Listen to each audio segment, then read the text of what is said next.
C'est à ce moment précis que je me suis dit: «Waouh, OK Arcane, tu proposes quelque chose de grand».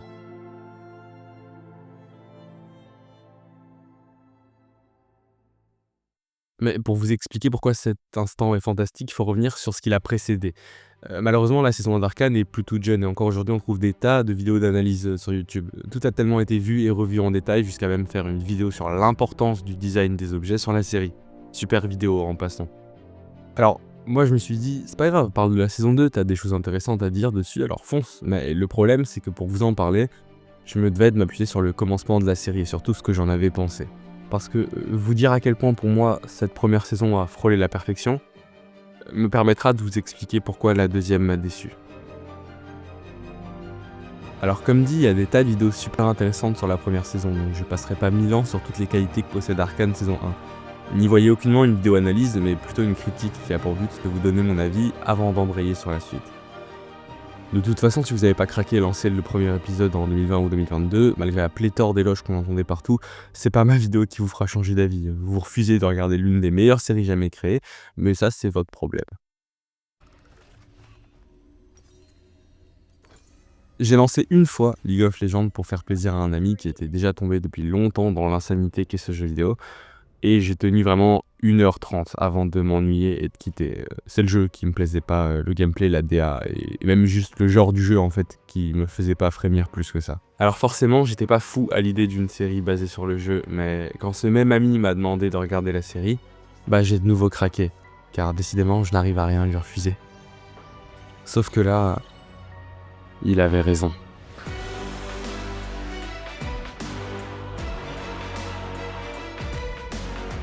Créé par Riot Games en collaboration avec le studio d'animation Fortiche Productions, Arcane suit Vi et Powder, deux sœurs orphelines, ou presque, issues de zones, villes jumelles de Piltover, qui vont se retrouver entraînées dans un conflit entre les deux cités, mêlant magie et technologie. Dans cette vidéo, je me concentrerai sur les 3 premiers épisodes formant le premier acte de l'œuvre, et pour faire court, j'ai vraiment accroché à ce prologue. Bon, déjà, c'est en format cinéma. Non, plus sérieusement, si on commence par ce qui saute aux yeux, oui, c'est magnifique. L'animation 3D couplée à la peinture de chaque texture et les FX en 2D donne un côté ultra charmant et fait main qui venait apporter vraiment de la fraîcheur dans le monde de l'animation. Parce que même si Spider-Man Into the Spider-Verse était ceux qui avaient introduit ce style au public mainstream, Arcane l'a démocratisé et ensuite des productions comme Le Chapeauté ou Le Robot Sauvage ont suivi, que des bangers d'ailleurs. 7 ans de travail et un budget qui, dès la première saison, fait d'Arcane la série la plus chère de l'histoire. Et ça se ressent.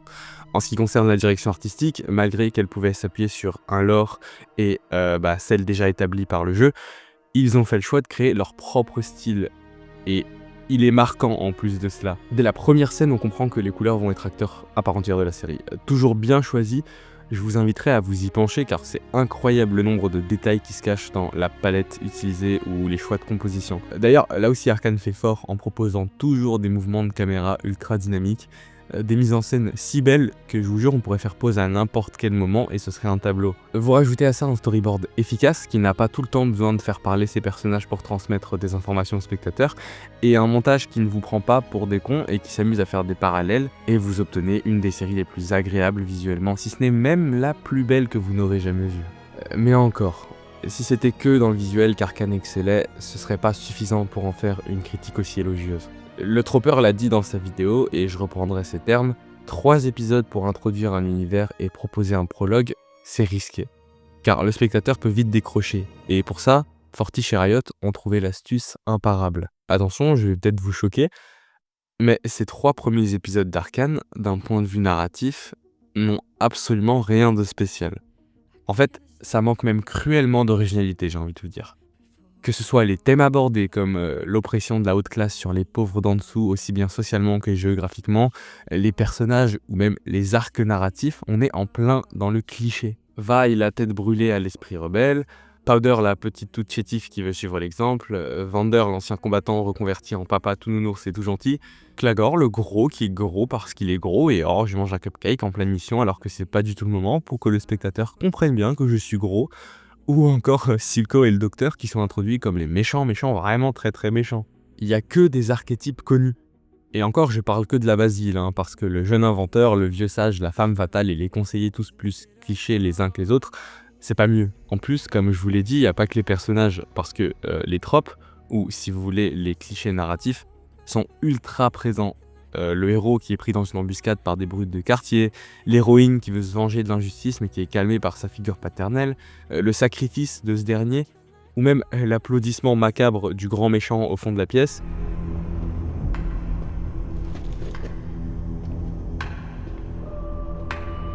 Je vous adresse mes félicitations. Mais j'ai bien peur que ce ne soit qu'une trop courte réunion. C'est aussi des histoires qu'on connaît par cœur. Sauf que, voilà, les clichés ne sont jamais une mauvaise chose si on s'en sert comme outil. Je m'explique. Si l'objectif c'est de faire accrocher vite le spectateur à un univers et à des personnages qui en plus de ça sont nombreux, c'est important qu'il ait des repères faciles et stables. Donc non, on ne va pas montrer tout de suite que l'antagoniste est plus profond et nuancé que ça. On ne va pas inviter l'audience à réfléchir profondément sur l'œuvre qu'elle regarde. En tout cas, pas maintenant, car la priorité c'est d'introduire. L'intrigue des 3 premiers épisodes, elle est là pour être très terre-à-terre. Et tous ces clichés marchent bien, car on s'attache vite à nos protagonistes. Personne voulait voir Vander mourir, et t'as de la peine pour la bande d'enfants après que ce soit arrivé. Mais voilà, même si ça marche, ça suffit pas à faire quelque chose de grand. À la limite, tu te retrouves avec une œuvre bankable et juste facilement vendable. C'est pour ça que je parle des clichés comme outils narratifs et non comme fin. Car Arcane ici va s'amuser à briser petit à petit ces clichés, ce qui va du coup intriguer le spectateur et l'engager pour le reste de la saison, mais avec une facilité déconcertante. Pour moi, ça commence avec Grayson dans le premier épisode, qui, quand on la voit arriver avec Marcus, on se dit ça va être la merde, car la série a déjà bien établi le fait que les pacifieurs égalent gros méchants.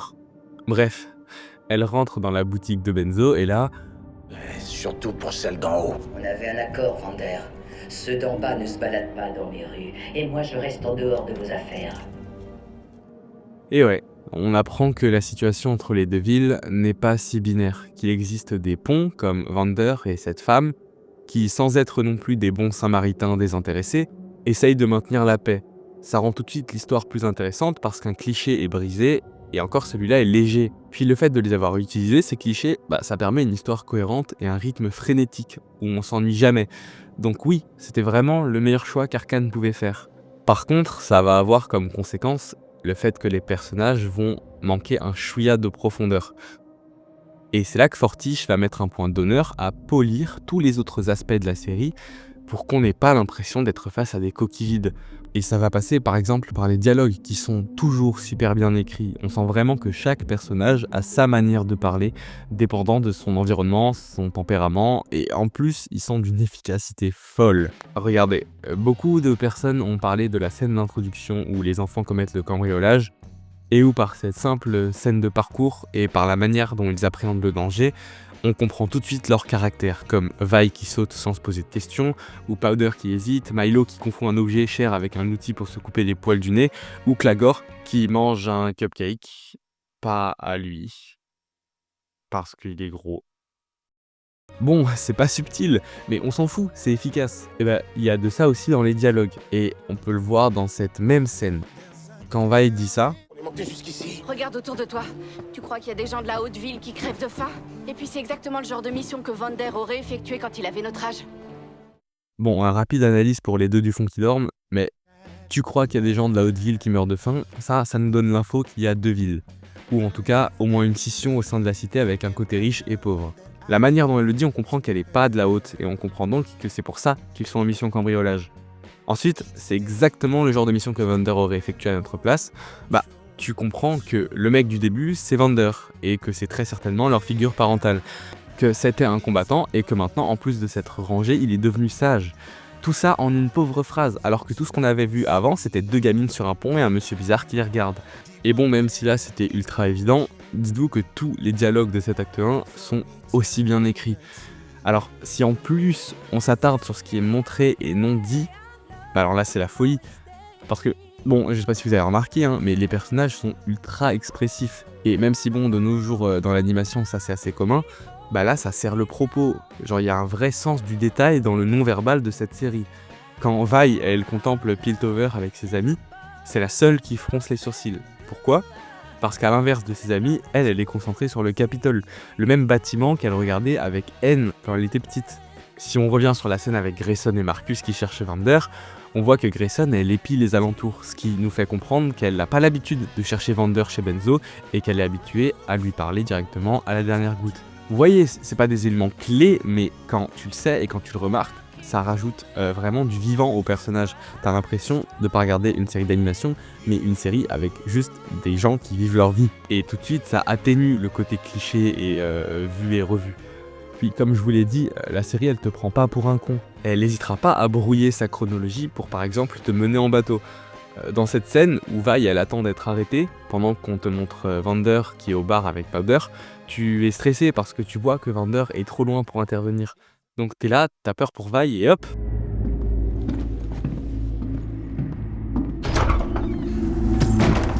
Vander, On n'a pas beaucoup de temps. comment tu m'as trouvé? Je suis fier de toi. Je l'ai toujours été. Tu t'es fait avoir. Parce que les deux scènes ne se passaient pas en même temps. Celle de Vander arrivait bien avant celle de Vi, et donc il a eu le temps de pouvoir arriver chez Benzo et la couvrir.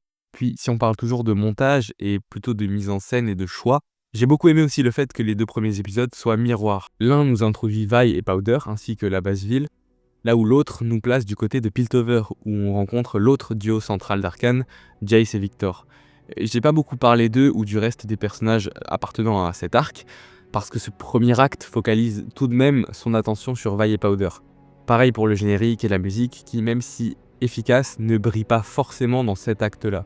C'est pour ça que je parlerai de ça dans les autres vidéos qui seront dédiées à la série. Mais tout ce que je peux dire, c'est que le world building apporté avec cette intrigue est tout aussi efficace que le reste des points que j'ai soulevés dans cette vidéo. Bon, maintenant il est temps d'adresser l'éléphant dans la pièce. J'ai dit qu'Arcane manquait cruellement d'originalité, et c'est vrai, jusqu'à un certain point. Une scène à la fin de l'acte 1 qui fait passer Arcane à un tout autre niveau. Et personnellement, c'est durant cette scène que j'ai compris que j'allais me prendre une énorme claque. Toute la vidéo jusqu'ici, c'était pour saluer les équipes de Fortiche d'avoir su tellement polir et affiner tous les éléments externes au plot, pourtant pas ouf de leur série. Mais c'était voulu, c'était car il leur fallait un peu de temps pour nous emmener au moment précis où ce serait au tour de l'histoire de prendre son envol.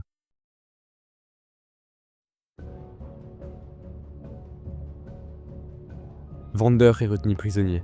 La bande à Vi est venue le sauver, mais rien ne se passe comme prévu, c'était un piège. Silco apparaît.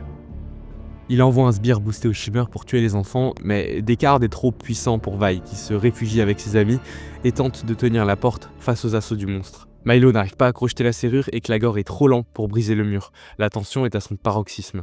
C'est là que Powder arrive. C'est elle qui va être l'héroïne de la situation. Elle qui ne souhaitait qu'une seule chose, c'était prouver sa valeur.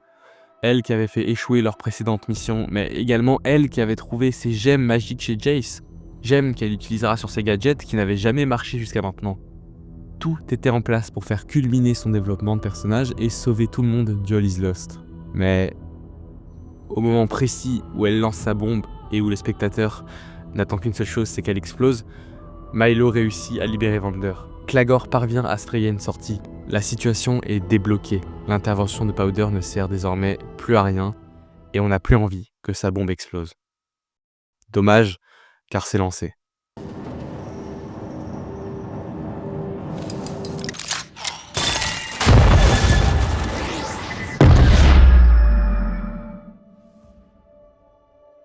Dans sa petite tête, Powder vient de sauver tout le monde.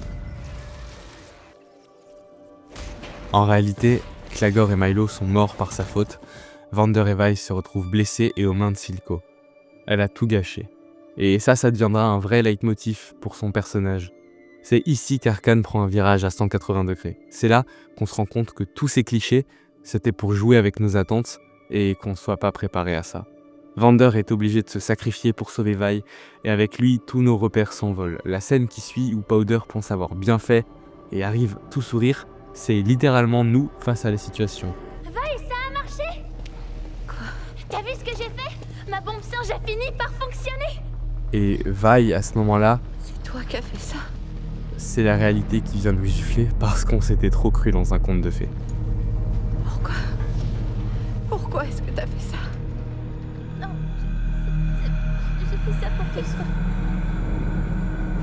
S'il te plaît, je t'en prie. Je t'avais dit de rester à l'écart. Pour vous aider.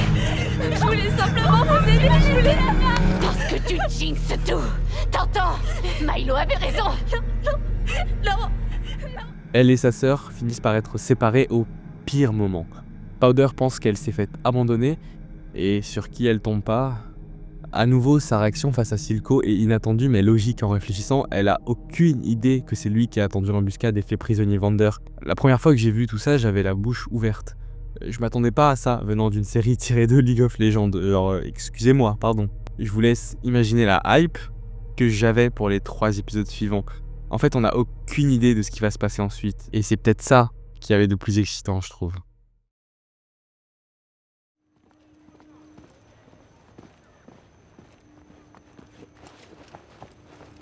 Parce qu'Arcane réussit en 3 épisodes seulement à un tour de force rare, celui de nous prendre à contre-pied, avec un basculement radical dans la tragédie qui en plus est sublimé et précédé d'une maîtrise qui nous rappelle qu'une histoire, même si elle semble familière, peut devenir extraordinaire lorsqu'elle est portée par une vision aussi audacieuse et une exécution juste impeccable. Et à travers ce prologue, le spectateur comprend le mantra profond de la série. Elle n'est pas là pour jouer selon les règles, mais pour redéfinir le jeu. On a tous des mauvaises journées. Mais on apprend. Et on se serre tous les coudes.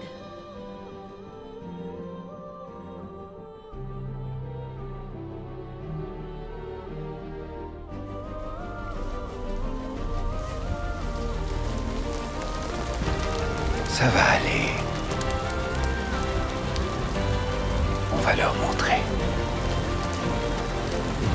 On va leur montrer à tous, tu verras.